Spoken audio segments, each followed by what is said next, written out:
Terdakwa 1. Pidana pokok penjara selama 3 tahun. Menetapkan selama waktu terdakwa berada dalam tahanan dikurangkan sepenuhnya dari dinasnya dari pidana yang dijatuhkan. Pidana tambahan dipecat dari dinas militer. B. Terdakwa 2. Pidana pokok penjara selama 2 tahun dan 6 bulan. Menetapkan selama waktu terdakwa berada dalam tahanan dikurangkan seluruhnya dari pidana yang dijatuhkan. Pidana tambahan dipecat dari dinas militer. C. Terdakwa 3. Pidana penjara selama 2 tahun. Menetapkan selama waktu terdakwa berada dalam tahanan dikurangkan seluruhnya dari pidana yang dijatuhkan. D. Terdakwa 4. Pidana penjara selama 1 tahun dan 6 bulan. Menetapkan selama waktu terdakwa berada dalam tahanan dikurangkan seluruhnya dari pidana yang dijatuhkan.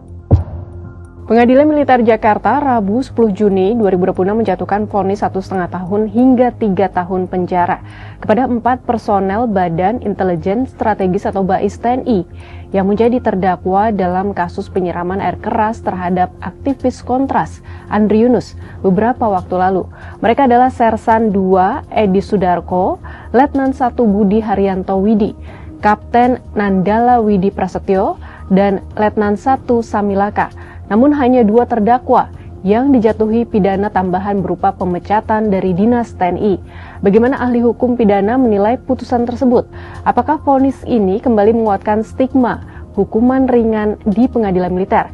Dan apakah perkara ini benar-benar berakhir mengingat putusan pra-peradilan telah memerintahkan Polda Metro Jaya melanjutkan penyidikan? Kita bahas.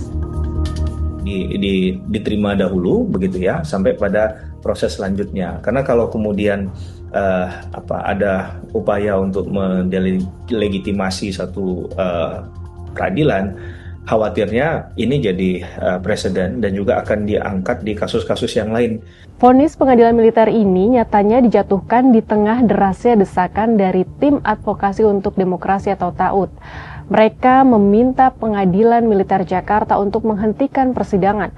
Permintaan ini didasarkan pada putusan pra-peradilan Pengadilan Negeri Jakarta Selatan pada 8 Juni lalu yang secara tegas memerintahkan Polda Metro Jaya untuk melanjutkan penyidikan kasus penyerangan Andri Yunus.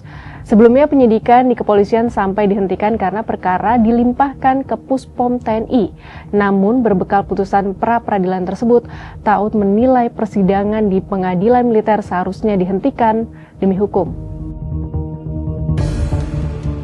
TAUD berpandangan penyiraman air keras terhadap Andri murni merupakan tindakan pidana umum terhadap warga sipil sekaligus pembela hak asasi manusia. Kasus ini dinilai tidak ada kaitannya dengan tugas maupun kepentingan militer. Oleh karena itu, TAUD mendesak agar perkara ini diselesaikan melalui peradilan umum yang lebih menjamin keterbukaan, akuntabilitas, dan mampu mengungkap kebenaran secara menyeluruh. Tak hanya itu, TAUD juga menyoroti fakta sidang pra-peradilan yang mengungkap adanya dugaan keterlibatan lebih dari 4 pelaku. Hal ini tergambar dari rekaman 34 kamera CCTV di sekitar lokasi. Temuan ini mengindikasikan bahwa persidangan di peradilan militer belum menyentuh keseluruhan pihak yang bertanggung jawab. Terlebih hasil investigasi independen mencatat ada setidaknya 16 orang yang terlibat di lapangan. Terkait vonis yang dinilai ringan di peradilan militer, catatan elemen masyarakat sipil menunjukkan adanya pola yang berulang. Sebagai contoh, putusan Pengadilan Militer Tinggi 1 Medan yang hanya menghukum Sertu Riza Pahlivi 10 bulan penjara tanpa sanksi pemecatan atas kasus penganiayaan dan menewaskan seorang pelajar. Kasus serupa terjadi di Deli Serdang pada Juli 2025 lalu. Dari belasan oknum TNI yang disidang akibat menganiaya warga hingga tewas, 2 diantaranya hanya divonis 7 hingga 9 bulan penjara. Sahabat Kompas, kita nantikan bagaimana kelanjutan babak baru dari kasus penyiraman air keras terhadap aktivis Kontras Andri Yunus. Apakah keadilan benar-benar berhenti pada vonis peradilan militer ini?